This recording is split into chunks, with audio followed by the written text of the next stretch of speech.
Brexit Domino Effect. Ursula von der Leyen in despair as Swiss follows UK's footstep to leave EU.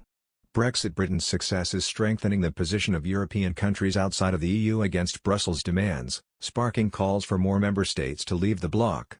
The European Union's relationship with Switzerland could fall apart if negotiations over Switzerland's place in the EU internal market fail. Brussels has pushed for years for a treaty to cap an array of bilateral accords and require the Swiss to routinely adopt changes to single market rules. Talks between Bern and its biggest trading partner broke off in May over concerns about yielding too much sovereignty to the bloc. Mr. Šefčovič, who oversees EU-Swiss affairs, said, "The EU's relationship with Switzerland is in danger of disintegrating. Should new negotiations not lead to success, the bilateral agreements that were still in force would gradually expire and make our relationship obsolete at some point. Switzerland would have to give assurances it would abide by EU internal market rules if Bern is committed to new negotiations," Šefčovič said. The EU Commissioner's comments sparked exit calls in the Netherlands, with campaigners arguing richer nations outside the EU, such as Switzerland and Norway, are less desperate than Brussels to cave in. Nexit think tank campaigners wrote, "Switzerland is not willing to give away sovereignty. The EU seems more desperate than Switzerland for a new deal. Just like the Norwegians, the Swiss feel strengthened by Brexit. Rich countries are not desperate for a relationship with the EU, only the poor countries. Switzerland chooses when to pay the money to the EU. On average, they pay about 300 million a year to research programs in which they want to participate. The Netherlands pays more than 8 billion euros annually and also regularly tens of billions to southern Europe. Countries such as Israel and Tunisia also participate in these EU research programs. From time to time Switzerland also pays to the EU Cohesion Fund. In short, Switzerland pays very little to the EU and Brussels bureaucrats don't like that. Switzerland doesn't seem to bend.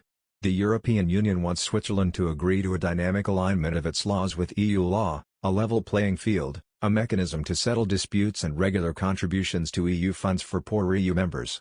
In November, the European Union urged Switzerland to set out a clear timetable for resolving the EU internal market issues by January. Šefčovič said, "We have to know what we want to talk about when, so that it is clear that the discussion will not last 20 or 30 years." EU-Swiss economic ties are governed by more than 100 bilateral agreements stretching back to 1972. After a solid plus 3.5% rebound in growth this year, Switzerland's economy should again experience higher than average growth in 2022. The State Secretariat for Economic Affairs forecasts 3% GDP, gross domestic product, growth, with supply chain problems and new health measures in response to the new COVID-19 Omicron variant contributing to the slight slowdown. The labor market has fully recovered from the pandemic. Businesses are finding it difficult to find skilled workers in areas such as IT, architecture, the chemical and pharmaceutical industries, and mechanical engineering. The lack of skilled workers is also higher than average in the health and social services sectors, according to a recent study by Credit Suisse. The State Secretariat for Economic Affairs predicts that Switzerland's unemployment rate should decline over the next 2 years from 3% in 2021 to 2.4% in 2022, and 2.3% in 2023. In addition to fears about the emergence of new COVID variants, the threat of inflation, currently higher than expected in both the United States and the Eurozone, is also cause for concern.